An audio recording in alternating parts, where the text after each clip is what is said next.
একদিন পিছিয়ে মঙ্গলবার কাতারের রয়্যাল এয়ার অ্যাম্বুলেন্সে দেশে ফিরবেন খালেদা জিয়া। নেতাকর্মীদের অভ্যর্থনার আহ্বান মির্জা ফখরুলের।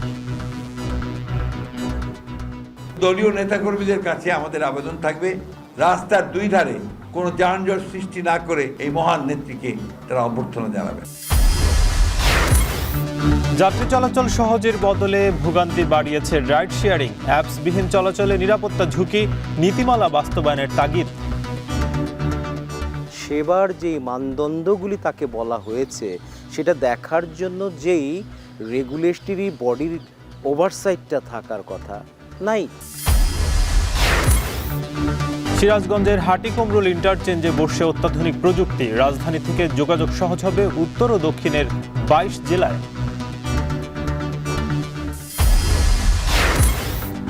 টানা ইসরায়েলি অবরোধে দুর্ভিক্ষের কবলে গাজা। অর্থ থাকলেও খাবার নেই কোথাও। পশুখাদ্য ও পচা বাসি কুড়িয়ে খাচ্ছেন অনেকে।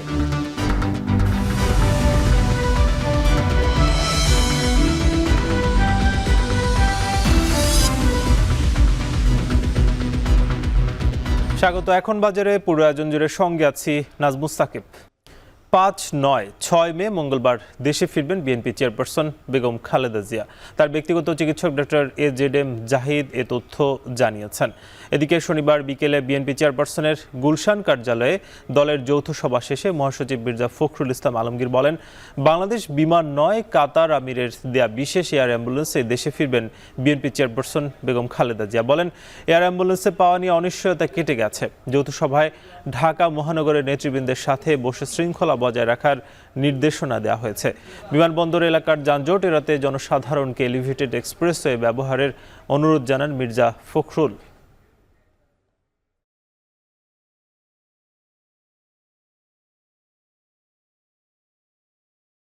দেশনেত্রী বেগম খালেদা জিয়ার সঙ্গে তার 2 পুত্রবধূ তারাও আপনারা আসছেন, একই সঙ্গে তারাও আসবেন। দলীয় নেতাকর্মীদের কাছে আমাদের আবেদন থাকবে যে তারা অত্যন্ত শৃঙ্খলা সহকারে রাস্তার 2 ধারে কোনো যানজট সৃষ্টি না করে তারা তাদের নেত্রীকে, এই মহান নেত্রীকে তারা অভ্যর্থনা জানাবেন। চিকিৎসা শেষে 4 মাস পর যুক্তরাজ্য থেকে মঙ্গলবার দেশে ফিরছেন বিএনপি চেয়ারপারসন বেগম খালেদা জিয়া। তার প্রত্যাবর্তনকে ঘিরে উচ্ছ্বসিত দলের নেতাকর্মীরা। তবে রাজনীতিতে তিনি কতটা সক্রিয় হবেন তা নির্ভর করছে শারীরিক অবস্থার উপর। বিস্তারিত প্রতিবেদনে। বাংলাদেশ বিমান নয়, কাতারের আমিরের দেয়া বিশেষ বিমানে লন্ডন থেকে দেশে ফিরছেন বিএনপি চেয়ারপারসন খালেদা জিয়া। 4 মাস পর লন্ডন থেকে কাতারের রয়্যাল এয়ার অ্যাম্বুলেন্সে স্বদেশে ফিরছেন বাংলাদেশ জাতীয়তাবাদী দল বিএনপির চেয়ারপারসন। ফেরার পথে তার সফরসঙ্গী থাকবেন তারেক রহমানের স্ত্রী ডাক্তার জোবায়দা রহমান, কোকোর স্ত্রী সৈয়দা শর্মিলা রহমান সিথি, ডাক্তার AZM জাহিদ হোসেন। যুক্তরাজ্য বিএনপির নেতাকর্মীদের আশা, খালেদা জিয়ার দেশে ফেরা রাজনৈতিক আন্দোলনকে নতুন করে শানিত করবে। নেত্রী সুস্থ হয়ে বাংলাদেশে যাচ্ছেন মানুষের ভোটের অধিকার প্রতিষ্ঠা করার জন্য। আমাদের নেতা বাংলাদেশে অচিরেই যাবেন আগামীর বাংলাদেশ গড়ার জন্য, একটি গণতান্ত্রিক বাংলাদেশ, মানুষের ভোটের অধিকারের বাংলাদেশ, যে বাংলাদেশ শহীদ রাষ্ট্রপতি জিয়াউর রহমান চেয়েছিলেন। দীর্ঘদিন ধরে লিভার সিরোসিস, কিডনি, হার্ট ও আর্থারাইটিস সহ শারীরিক নানা অসুস্থতায় ভুগছেন খালেদা জিয়া। চলতি বছরের 8 জানুয়ারি উন্নত চিকিৎসার জন্য লন্ডনে আসেন তিনি। টানা 17 দিন চিকিৎসাধীন থাকার পর লন্ডন ক্লিনিক থেকে গত 25 জানুয়ারি খালেদা জিয়াকে তারেক রহমানের বাসায় নিয়ে যাওয়া হয়। অর্ধযুগের বেশি সময় পর পরিবারের সদস্যদের সঙ্গে ঈদও উদযাপন করেছেন তিনি। তবে নানা জল্পনা কল্পনার অবসান ঘটিয়ে মায়ের সাথে ছেলে তারেক রহমানের দেশে ফেরা হচ্ছে না। উনি বাংলাদেশে যাচ্ছেন এবং আমরা এতদিন আমরা যদিও ওনার চিকিৎসা, কিন্তু আমরা একটা আনন্দের মধ্যে ছিলাম যে আমাদের নেত্রী আমাদের সাথে আছেন, আমাদের নেতা ভারপ্রাপ্ত চেয়ারম্যান সাহেব উনিও আমাদের মাঝে আছেন। কিন্তু আমরা যুক্তরাজ্য বিএনপি আমরা এখন শূন্যতা ফিল করছি বা করব এখন থেকে, যে আমাদের নেত্রী, আমাদের মা, মাদার অফ ডেমোক্রেসি, এখন উনি বাংলাদেশে ফিরে যাচ্ছেন। খালেদা জিয়া তার সরব উপস্থিতিতে দেশের রাজনীতির গতিপথকে কতটা প্রভাবিত করবেন তার পুরোটাই নির্ভর করছে শারীরিক সুস্থতার উপর। বিএনপি নেতাকর্মীদের আশা, আগামীর বাংলাদেশের রাজনীতিতে আরও গুরুত্বপূর্ণ হয়ে উঠবে খালেদা জিয়ার দূরদর্শী দিক নির্দেশনা। খালেদা জিয়ার ব্যক্তিগত চিকিৎসকরা জানিয়েছেন, দিন দিন তার শারীরিক অবস্থার উন্নতি হচ্ছে। 2018 সালে তৎকালীন আওয়ামী আমলে দুর্নীতি দমন কমিশনের দায়ের করা মামলায় গ্রেপ্তার হয়ে পুরান ঢাকার কেন্দ্রীয় কারাগারে বন্দী ছিলেন বিএনপি চেয়ারপারসন। কোভিড-19 মহামারীর সময় বিশেষ বিবেচনায় কারামুক্ত হন খালেদা জিয়া। এখন যুক্তরাজ্য।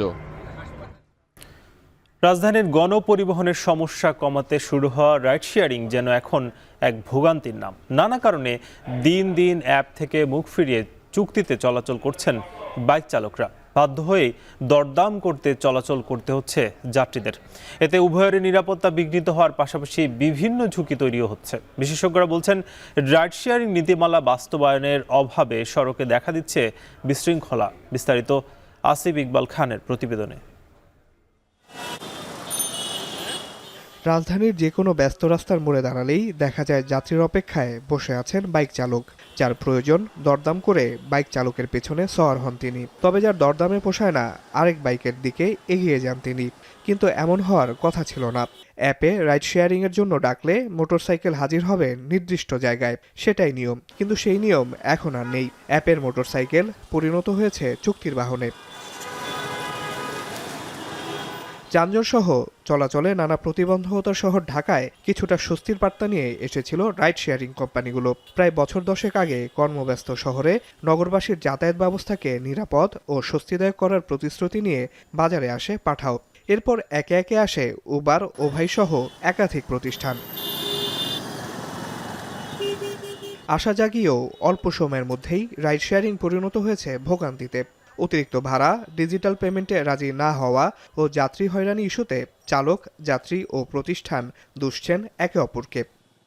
একটা প্যাসেঞ্জার যদি অ্যাপ ইউজ করে রাইডকে কল দিয়ে একটা রাইডার নিয়ে যায়, তখন সেক্ষেত্রে প্যাসেঞ্জার সেফটি আছে। কিন্তু একটা রাইডারের যদি ক্ষতিগ্রস্ত হয়, তখন কোনো কোম্পানি সেটা কখনো দায়বদ্ধ হয় না। অ্যাপসে অনেক টাইমে লস হয়ে যায়। দেখা যায় এমন জায়গায় আছে, সেখানে গেলে পরে ওইখানে আর ভাড়া হয় না। অ্যাপসে ভাড়া কম, কোনটাকে ভাড়া একটু বেশি। অ্যাপসে আপনি অনেক সময় নেটের স্লো নেটে অনেক সময় তারা ইউজ করতে চায় না, যেতে চায় না। পরস্পর দোষারোপের চক্রে পড়ে যুব কর্মসংস্থানের সম্ভাবনাময় খাত রাইড শেয়ারিং যেন মুখ থুবড়ে পড়েছে। যাত্রী কল্যাণ সমিতির তথ্য মতে যানজটের এই নগরীতে প্রায় 5 লাখ এবং সারা দেশে প্রায় 12 লাখ মোটরযান রাইড শেয়ারিংয়ে যুক্ত, যার অধিকাংশই অ্যাপের বিপরীতে চলে চুক্তিতে। যাত্রীরা বলছেন, বাইক চালকরা অ্যাপ ব্যবহার না করায় একদিকে যেমন ক্ষতিগ্রস্ত হচ্ছে রাইড শেয়ারিং প্রতিষ্ঠান, তেমনি গ্রাহক সেবা নিয়েও জবাবদিহিতার বাইরে থাকছেন তারা। ভাড়া নিয়ে দরদামের সময় কটূক্তি, বেপরোয়াভাবে গাড়ি চালানো এবং ত্রুটিযুক্ত বাইক রাইডে ব্যবহারের প্রবণতার পাশাপাশি বাড়ছে অপরাধও। চুক্তিতে গেলে যেটা সমস্যা, কি ভাড়া নিয়ে অনেক রেশারেশি হয়, বাট অ্যাপসে যত আপনার ফিক্সড একটা ভাড়া থাকে। আমরা যখন হচ্ছে অ্যাপসের মাধ্যমে যাই, তখন এনআইডি দিয়ে ভেরিফাইড করা থাকে, একটা রিস্ক ফ্রি থাকে এবং আগে থেকে আমাদের যে ভাড়াটা এটা ফিক্সড থাকে। কল আসতেছে না বিথায় কন্টাকে যাইতেছে, কিন্তু এটা তো রিস্ক, আর অ্যাপসে কোনো রিস্ক নাই। অ্যাপ ভিত্তিক যানবাহন শৃঙ্খলার মধ্যে আনতে 2017 সালে আইন হলেও বাস্তবায়ন হয়নি। গণপরিবহন বিশেষজ্ঞদের মতে এই খাতে এখনও ব্যাপক সম্ভাবনা রয়েছে। যারা এই রাইড শেয়ারের অনুমোদন দিয়েছেন, অনুমোদনটা পর্যন্তই তারা দায়িত্বটা পালন করেছেন, কিন্তু অভিভাবক হিসাবে তার সাথে চুক্তিবদ্ধ অবস্থায় যে শর্তগুলি আছে, সেবার যেই মানদণ্ডগুলি তাকে বলা হয়েছে, সেটা দেখার জন্য যেই রেগুলেটরি বডির ওভারসাইটটা থাকার কথা নাই। নানা সমস্যায় জর্জরিত এই খাত সবচেয়ে বড় ধাক্কা খায় করোনা মহামারীর সময়, যার প্রভাব কাটেনি এখনও। বর্তমানে ওভাই, পিকমি ও সহজসহ 15টি নিবন্ধিত রাইড শেয়ারিং প্রতিষ্ঠান রয়েছে দেশে। এর মধ্যে অনেকে লাইসেন্স নিয়েও অবস্থা বিবেচনায় কার্যক্রম শুরু করেননি, আর বাকি প্রতিষ্ঠানগুলো বন্ধ হয়েছে লোকসানে। ফলে টিকে আছে মাত্র 2 থেকে 3টি প্রতিষ্ঠান। যখন থেকে রাইড শেয়ারিং সেবাটি অ্যাপস থেকে চুক্তিতে চলছে, তখন থেকে ভালো নেই যাত্রী, চালক, প্রতিষ্ঠান কেউই। সংশ্লিষ্টরা বলছেন, এই সেবাটিকে কাঙ্ক্ষিত জায়গায় নিয়ে যেতে প্রয়োজন আইনের কঠোর প্রয়োগ আর সম্মিলিত উদ্যোগ। আসিফ ইকবাল খান, এখন, ঢাকা। দ্রুত এগিয়ে চলছে সিরাজগঞ্জের হাটিকুমরুল ইন্টারচেঞ্জের নির্মাণ কাজ। দেশের সর্বাধুনিক প্রযুক্তি নির্ভর এই প্রকল্প চালু হলে উত্তর ও দক্ষিণাঞ্চলের 22 জেলার সাথে রাজধানীর সড়ক যোগাযোগ যেমন সহজ হবে, তেমনি গতি পাবে ব্যবসা বাণিজ্যে, যার ইতিবাচক প্রভাব পড়বে জাতীয় অর্থনীতিতে। আগামী বছরের মার্চেই কাজ শেষের আশা প্রকল্প সংশ্লিষ্টদের। ইমরান শেখের ক্যামেরায় রিফাত রহমানের প্রতিবেদন।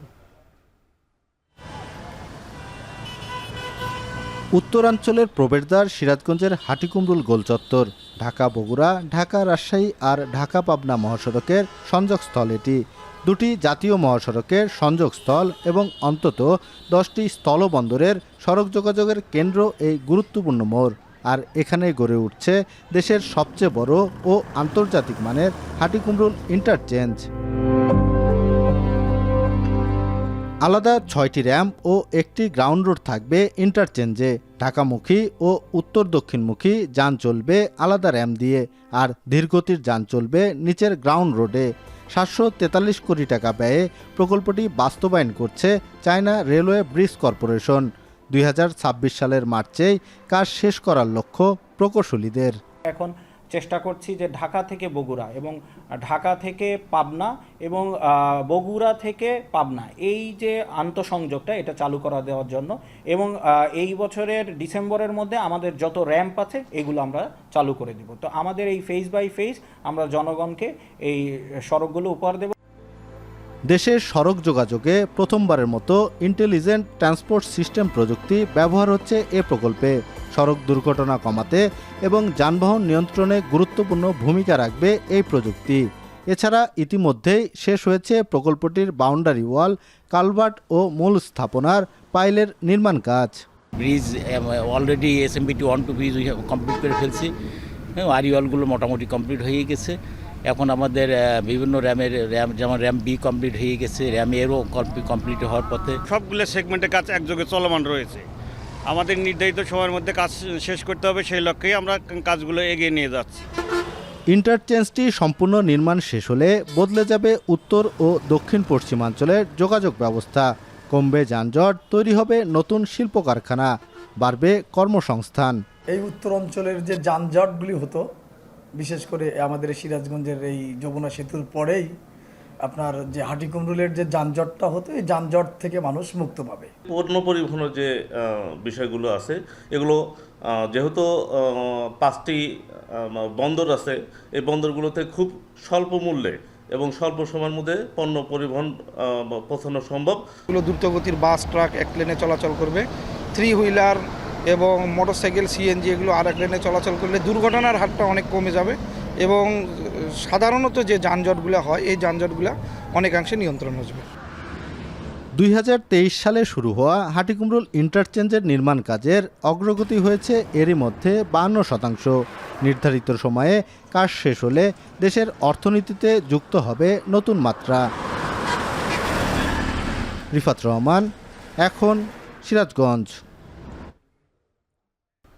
নওগাঁয় সপ্তাহের ব্যবধানে বেড়েছে সব ধরনের সবজির দাম। সরবরাহ কমার অজুহাতে বাড়তি দামে বিক্রি হচ্ছে সবজির দাম বাড়তি মৌলভীবাজারেও। বেশি দাম বেড়েছে কাকরোলের। বিস্তারিত জানাতে নওগাঁ পৌর পাইকারি বাজার থেকে যুক্ত হচ্ছেন আব্বাস আলী এবং মৌলভীবাজার থেকে যুক্ত হবেন এম এ হামিদ। শুরুতে যেতে চাই আব্বাসের কাছে। আব্বাস, জানাবেন যে নওগাঁর বাজারে আজ কোন সবজির দাম কেমন, কোনটার বাড়লো কিনা?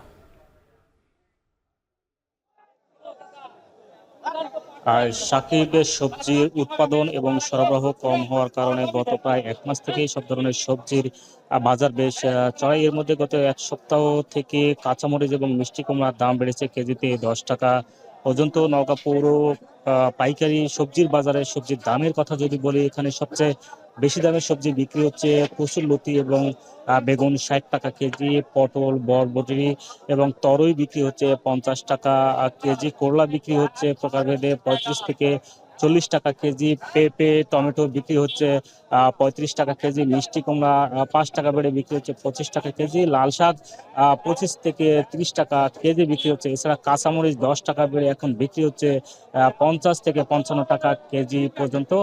খুঁড়া বা ডাঁটা বিক্রি হচ্ছে প্রতি পিস 2 থেকে 3 টাকা পিস, এবং লাউ প্রতি পিস বিক্রি হচ্ছে 30 থেকে 35 টাকা পিস। কৃষকরা বলছেন যে প্রচন্ড খরার কারণে, অর্থাৎ এই গ্রীষ্মকালীন শাকসবজি উৎপাদন করতে গিয়ে তাদের অনেকটা খরচ হচ্ছে, তবে দাম ভালো পেয়ে তারা লাভবান হচ্ছেন। এবং এই শাকসবজির উৎপাদন আগামী প্রায় 20 দিন পর উৎপাদন যখন বেশি হবে তখন বাজারে সরবরাহ বাড়বে এবং দাম কিছুটা কমবে বলে তারা জানিয়েছেন। যেহেতু এটি পাইকারি বাজার, এই পাইকারি বাজার থেকে পাশে খুচরা বাজারে সরবরাহ হয়ে থাকে, এবং এই পাইকারি বাজারে যদি দাম বাড়ে বা কমে তখন কিছুটা খুচরা বাজারে প্রভাব পড়ে। অর্থাৎ বলা যায় যে সবজির দাম বেশি হওয়ার কারণে ক্রেতাদের মাঝে অনেকটা অস্বস্তি বিরাজ করছে, এবং এই সবজির সরবরাহ স্বাভাবিক হতে প্রায় 20-25 দিন লাগবে। তখন কৃষক এবং ক্রেতাদের মাঝে স্বস্তি ফিরে আসবে। আর জেলাতে যেহেতু প্রায় 7,000 হেক্টর জমিতে শাকসবজির উৎপাদনের লক্ষ্যমাত্রা নির্ধারণ করা হয়েছে, সেখানে এখন পর্যন্ত প্রায়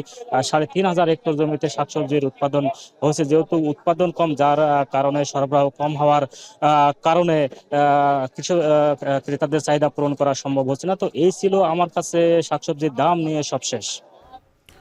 নওগাঁ থেকে এবার যেতে চাই মৌলভীবাজারে, সেখানে আছেন সহকর্মী এম এ হামিদ। হামিদ, জানাবেন যে যেহেতু সবজির দাম হঠাৎ বেড়ে গেছে, সেক্ষেত্রে বাজারে সবজির সরবরাহ কেমন দেখছেন?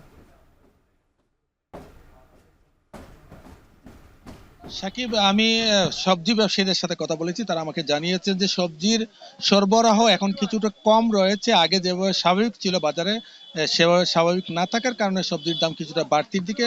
খুচরা বাজারে যেখানে সবজির দাম কেজিতে 30 থেকে 40 বা কোনো প্রকার ভেদে 50 টাকা পর্যন্ত বেড়েছে, কিন্তু পাইকারি বাজারে এসে দেখা যাচ্ছে যে প্রতিটা সবজি কিন্তু 50 থেকে 60 টাকায় কেজিতে বিক্রি হচ্ছে। শুধুমাত্র কাকরুল এবং নতুন আসা ফুলকপি প্রতি কেজি 100 টাকা এবং কাকরুল 75 থেকে 80 টাকা কেজিতে বিক্রি হচ্ছে।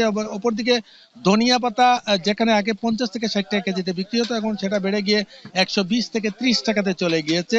এতে করে যারা খুচরা ব্যবসায়ী রয়েছেন তাদের সাথে কথা বলেছি, তারা জানিয়েছেন যে তাদের মালের ভর্তুকি রয়েছে, যার কারণে তারা ভুক্তা পর্যায়ে সেখানে 30 থেকে 40 বা প্রকার ভেদে 50 টাকা পর্যন্ত বাড়িয়ে বিক্রি করতে হয়। এ কারণে কিন্তু ভুক্তারা সমস্যার মধ্যে পড়েছেন। অনেক ভুক্তা কিন্তু বলছেন যে আসলে পাইকারি বাজারে সবজির দাম কম থাকলেও খুচরা বাজারে সেটা কোনো ক্ষেত্রে দ্বিগুণ পরিমাণ বেড়ে যায়। প্রশাসনের নজরদারি না থাকার কারণে এমন হচ্ছে বলে তারা আমাকে জানিয়েছেন। আমি কথা বলেছিলাম প্রশাসনের সাথে, তারা বলছেন যে তাদের নজরদারি অব্যাহত থাকবে এবং নজরদারি অব্যাহত থাকলে কিন্তু তখন ভুক্তার ক্রেতার পর্যায়ে স্বাভাবিক দাম বিরাজ করবে। এছাড়া অপরদিকে যদি পেঁয়াজ বা অন্যান্য সবজি বা অন্যান্য বিষয়ে কথা বলি, তাহলে পেঁয়াজের দাম সপ্তাহের ব্যবধানে প্রায় 20 থেকে 25 টাকা বা 30 টাকা পর্যন্ত কেজিতে বেড়ে গিয়েছে। অপরদিকে আদা, রসুন, অন্যান্য যে জিনিসপত্রগুলো রয়েছে সেগুলো কিন্তু প্রতি কেজিতে 20 থেকে 30 টাকা বা 40 টাকা বেড়ে গেছে। সার্বিকভাবে বলা যায় যে মৌলভীবাজারে সবজি এবং নিত্য পণ্যের বাজার প্রায় অস্থিতিশীল হয়ে পড়েছে এবং ভুক্তারা বলছেন যে প্রশাসন যদি নজরদারি বৃদ্ধি করে তাহলে সেটা নিয়ন্ত্রণে চলে আসবে। এই ছিল আমার কাছে মৌলভীবাজার থেকে শাকসবজি এবং পেঁয়াজ নিয়ে সবশেষ। সাকিব, সবজির দাম কিছুটা বেড়েছে, সে খবর জানাচ্ছিলেন নওগাঁ এবং মৌলভীবাজার থেকে সহকর্মীরা। এদিকে সুনামগঞ্জের বাজারগুলোতে দেখা দিয়েছে মাছের সংকট। চাষের মাছ থেকে শুরু করে বৃদ্ধি পেয়েছে দেশীয় প্রজাতির মাছের দাম। হঠাৎ মাছের দাম বেড়ে যায় বেকায়দায় ক্রেতারা। আরও জানাতে সুনামগঞ্জের মাছের বাজার থেকে যুক্ত হচ্ছেন লিপসন আহমেদ। লিপসন, জানাবেন যে হঠাৎ মাছের দাম বাড়ার কি কারণ এবং ব্যবসায়ীরা কি বলছেন?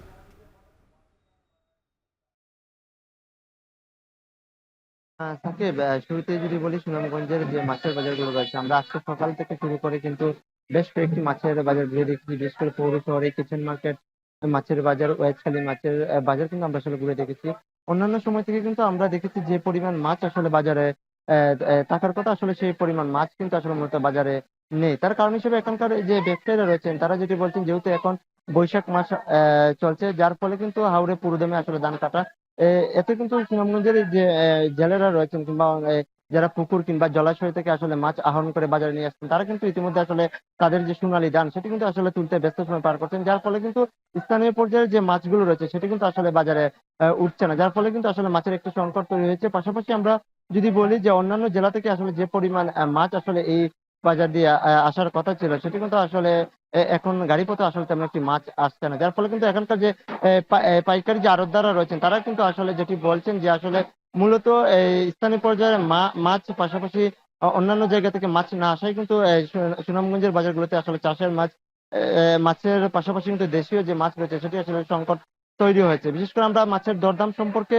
যদি বলি, প্রতি কেজি তেলাপিয়া কিন্তু 200 থেকে 210 টাকা, পাঙ্গাসের কথা যদি বলি সেটি কিন্তু 180 থেকে 190 টাকা। বিশেষ করে এই যে চাষের মাছগুলোর দাম প্রতিটি কেজিতে কিন্তু আসলে 20 টাকা বেড়েছে গত কয়েকদিনে। পাশাপাশি আমরা দেশীয় মাছের একটি সংকট কিন্তু আসলে ইতিমধ্যে তৈরি হয়েছে। বিশেষ করে যে মাছগুলো দেশীয় মাছ স্বল্প পরিমাণ বাজার রয়েছে সেগুলোর দামও কিন্তু আসলে আকাশ ছোঁয়া, যার ফলে কিন্তু দেশীয় মাছের দাম সম্পর্কে যদি বলি, প্রতি আমরা যদি লিপসন আহমেদ তিনি জানাচ্ছিলেন মাছের বাজারের খোঁজখবর।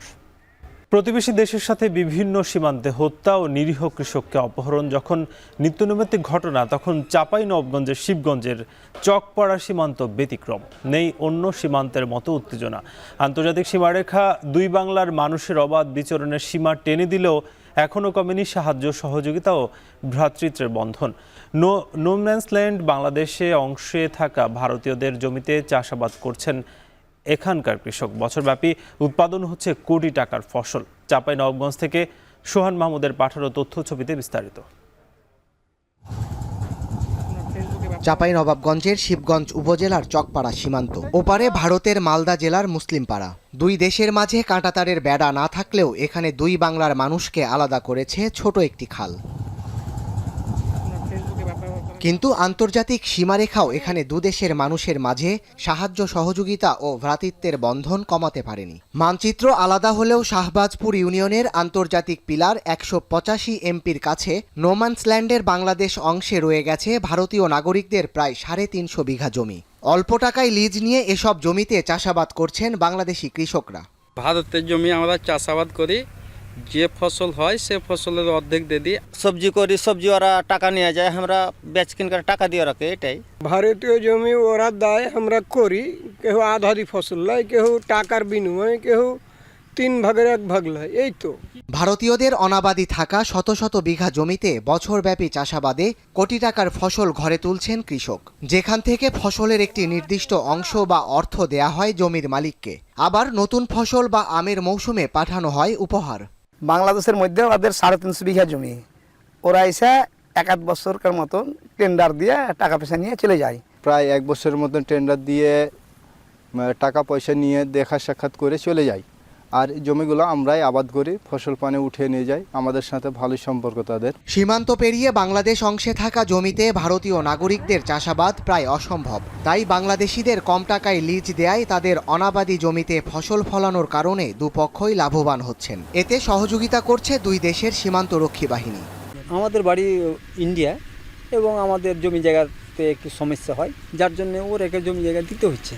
কৃষি বিভাগ বলছে ভারতীয় জমি চাষ করে কৃষকরা স্থানীয় অর্থনীতিতে বড় অবদান রাখছেন। এখানে দুই পক্ষের কৃষকরাই করে, বাংলাদেশের কৃষকও আছে, ভারতেরও আছে। তারা সমন্বয় করে সুন্দরভাবে চাষাবাদ করতেছে। এই করার ফলে যে এখান থেকে অর্থনৈতিক উন্নয়ন আছে, সেটি এলাকার অর্থনীতি অনেক উন্নত হবে।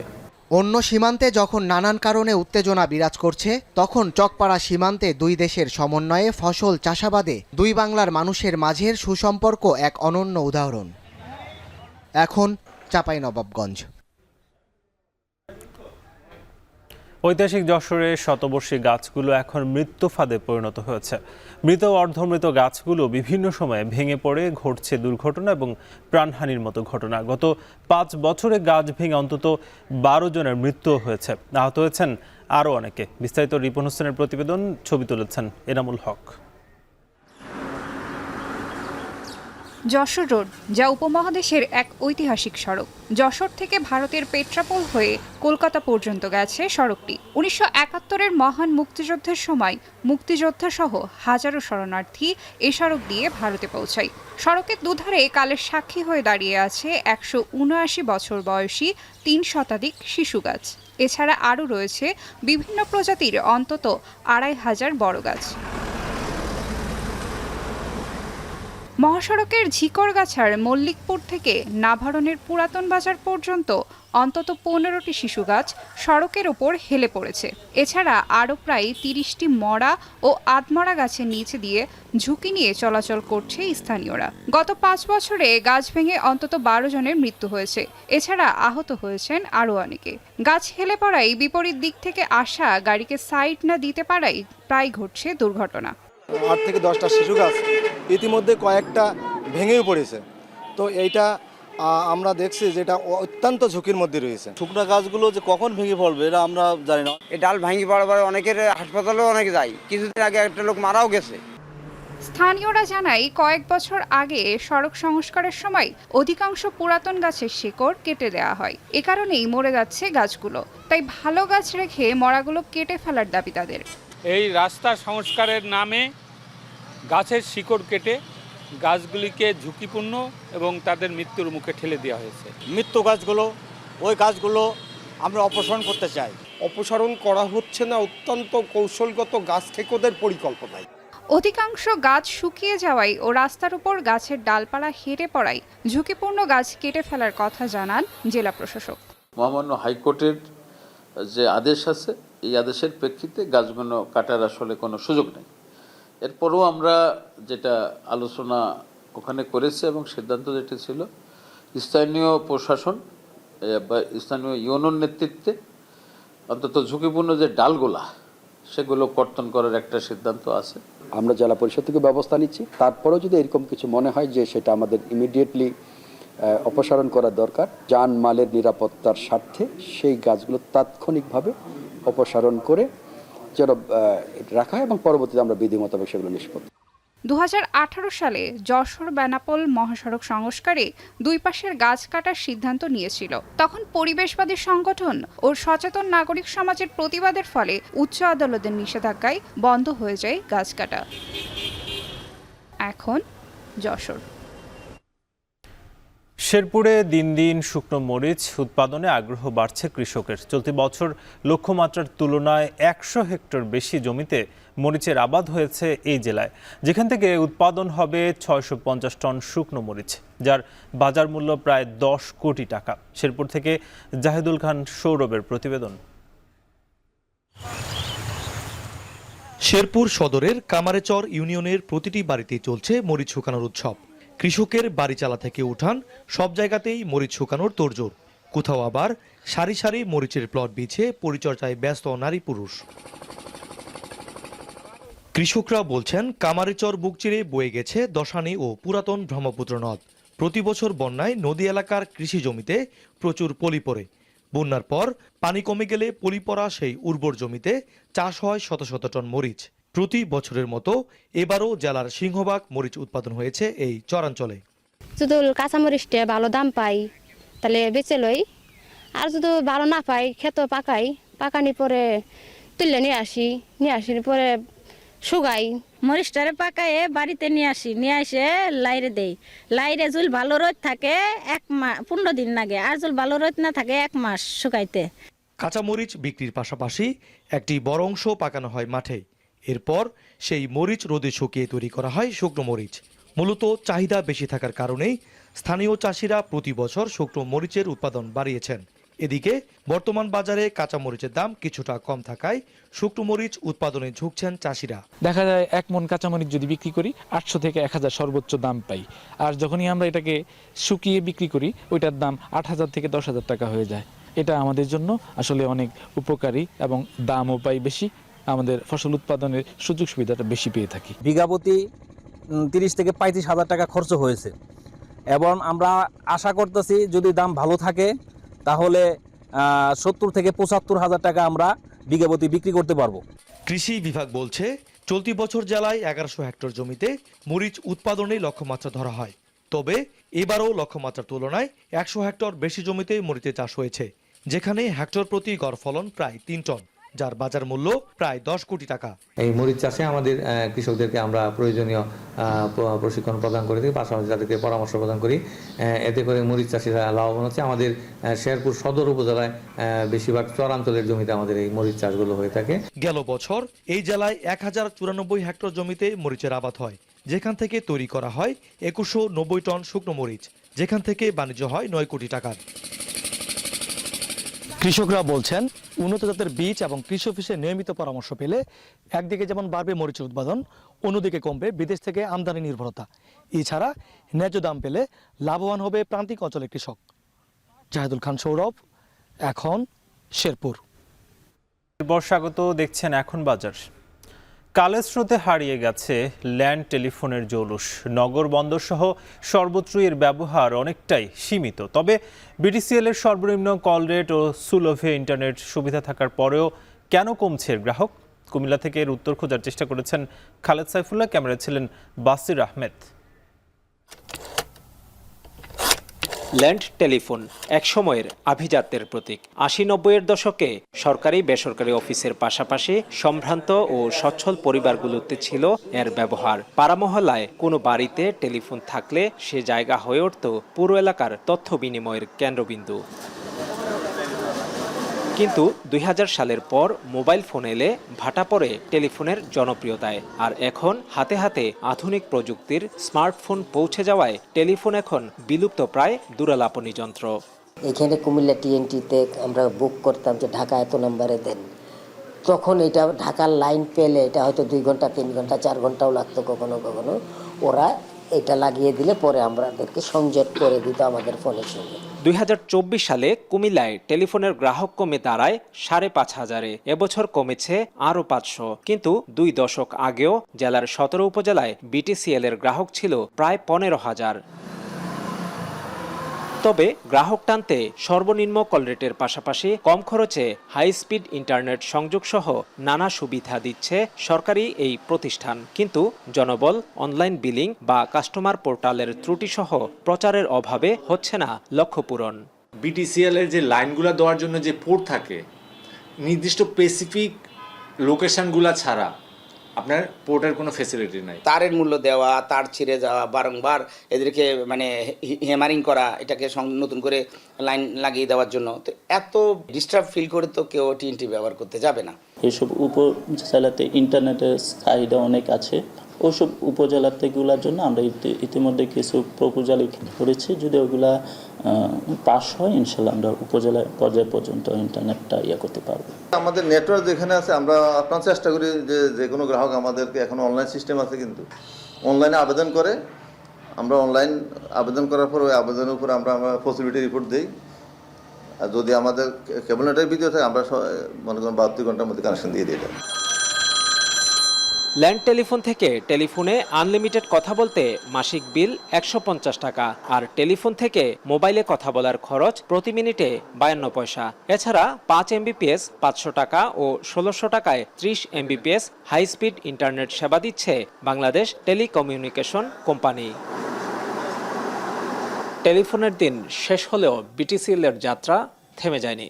কুমিল্লার মতো শহরগুলোতে বিটিসিএল প্রযুক্তিগতভাবে আরও আধুনিকতা আনতে পারলে এবং দ্রুত গ্রাহক সেবা নিশ্চিত করা গেলে নাগরিক জীবনে এই টেলিফোন আবারও গুরুত্বপূর্ণ হয়ে উঠবে। খালেদ সাইফুল্লাহ, এখন কুমিল্লা। এবার আন্তর্জাতিক প্রসঙ্গ। গাজায় শনিবার রাতভর ইসরায়েলি হামলায় 3 নবজাতক সহ প্রাণ গেছে অন্তত ৩৯ জন ফিলিস্তিনির। উপত্যকাটির সীমান্তে শুকনো খাবার, পানি, ওষুধ বোঝাই অনেক ট্রাক আটকে রেখেছে ইসরায়েলি সেনাবাহিনী।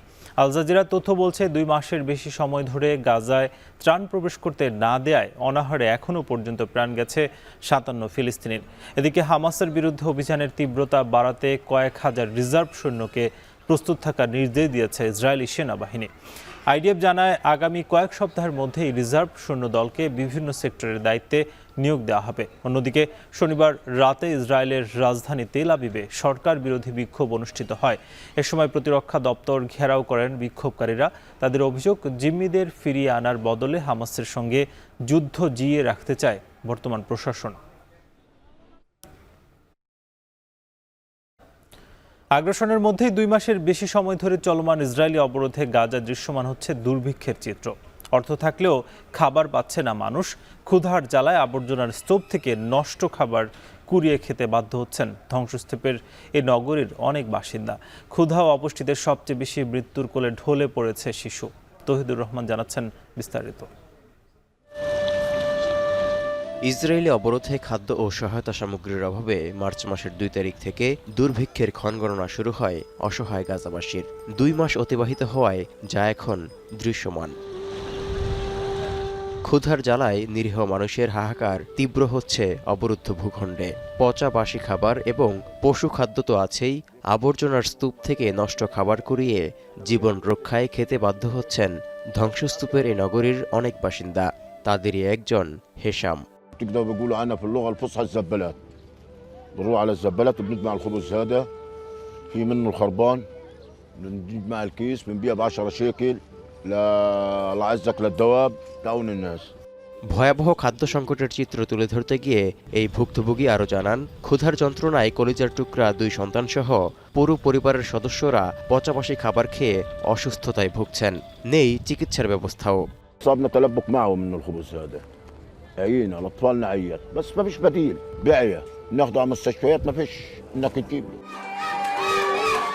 ইসরায়েলি আগ্রাসনের আগে 20 শেকেলে 3 দিনের খাবার চাহিদা মিটলেও বর্তমানে 100 শেকেলে এক বেলার খাবারও পাওয়া যাচ্ছে না বলে জানান গাজাবাসী। অর্থাৎ অর্থ থাকলেও মিলছে না খাবার। তাই তো জাতিসংঘ সহ গাজায় মানবিক সহায়তায় নিয়োজিত বিভিন্ন সংস্থার বিলি করা খাবার সংগ্রহে দিনকে দিন লাইন দীর্ঘ হচ্ছে নিরুপায় গাজাবাসীর। করুণ বাস্তবতা হলো সহায়তার ভাণ্ডারও ফুরিয়ে এসেছে। كل شيء مسكر علي، لا ادويه لا دواء ولا علاج لا فراش لا اكل، من وين اجيب؟ من وين اوفر؟ واحنا في الحصار اللي احنا فيه، عشان هيك جيت للتكيه اجيب لاولادها طعميهم. No food, no fuel, no relief supplies, absolutely nothing, no commercial goods. That's 2.1 million people that have not had any essential necessities for their survival entering into Gaza. Gaza কর্তৃপক্ষের তথ্য বলছে 2 মাসে ক্ষুধা ও অপুষ্টিতে ভুগে প্রাণ গেছে 50 জনের বেশি বাসিন্দার। এর মধ্যে বেশিরভাগই শিশু। বর্তমানে 60,000-এর বেশি শিশু চরম অপুষ্টিতে ভুগছে। 10 লাখেরও বেশি মানুষ প্রতিদিন ক্ষুধার যন্ত্রণায় কাতরাচ্ছেন।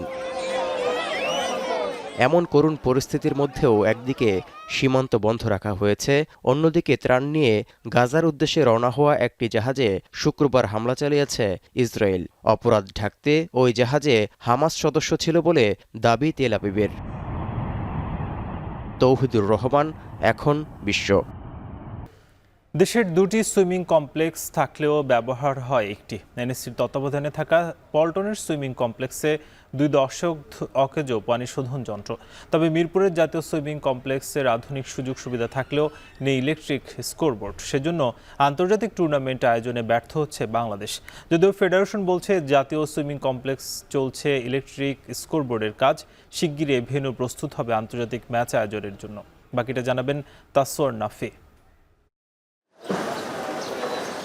জীর্ণশীর্ণ দেয়াল, ভাঙাচোরা অবকাঠামো, বাইরে থেকে দেখে মনে হবে কোনো পরিত্যক্ত ভবন। তবে এটি বাংলাদেশের প্রথম সুইমিং কমপ্লেক্স।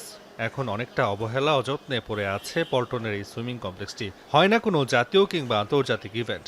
এছাড়া 2 দশক ধরে অকেজো হয়ে আছে পানি শোধনের যন্ত্রটিও। এটার মধ্যে যেমন আপনার বয়েলিং সিস্টেম নাই, পানি গরম করার, আরেকটা হলো ফিল্টারেশন প্ল্যান্ট নাই। তো এখন এই 2টা জিনিস যদি আমরা করতে যাই, বিশেষ করে ফিল্টারেশন প্ল্যান্ট অনেক ব্যয়বহুল একটা বিষয়। তো এখন সেই ক্ষেত্রে আমি অনুরোধ করব জাতীয় ক্রীড়া পরিষদের প্রপার্টি যেহেতু, ওনাদের যদি সেই সামর্থ্য থেকে থাকেন, আমি অনুরোধ করব যে অন্তত ফিল্টারেশন প্ল্যান্টটা যেন এখানে তৈরি হয়। স্কুল লেভেলের যারা যেই গার্ডিয়ানরা যারা তাদের ছেলে মেয়েদেরকে পাঠাচ্ছে, এখান থেকে কিন্তু আমরা অনেক বেটার সাঁতারু পেতে পারি, কিন্তু বাট সেই সাপোর্টটা আমরা দিতে পারছি না পানির কারণে। এতক্ষণ পর্দায় আপনারা যে সুইমিং কমপ্লেক্সটি দেখছিলেন সেটি বাংলাদেশের সবথেকে পুরনো সুইমিং কমপ্লেক্স। তবে বর্তমানে সেখানে কোনো খেলা না হলেও মিরপুরের এই ন্যাশনাল সুইমিং কমপ্লেক্সটিতে আন্তর্জাতিক খেলা আয়োজন সম্ভব বলছেন ফেডারেশনের কর্তারা।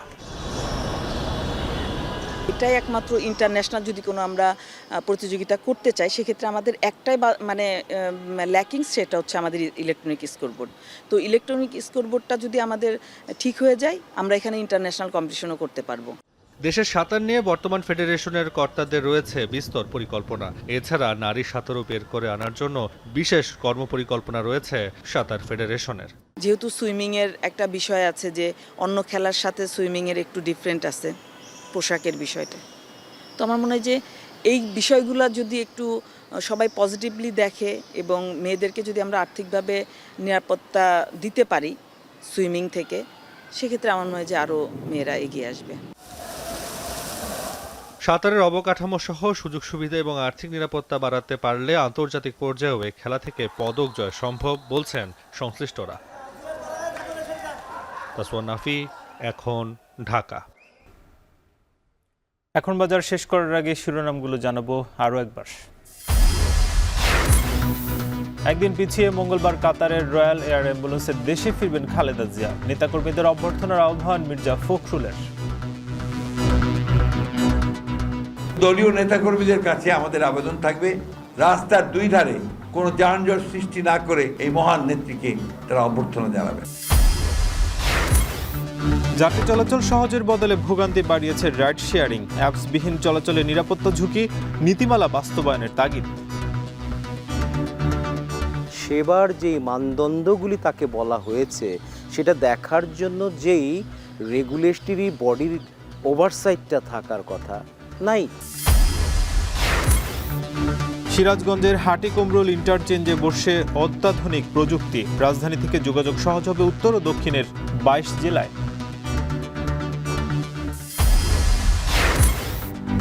এবং টানা ইসরায়েলি অবরোধে দুর্ভিক্ষের কবলে গাজা, অর্থ থাকলেও খাবার নেই কোথাও। পশুখাদ্য ও পচা বাসি কুড়িয়ে খাচ্ছেন অনেকে।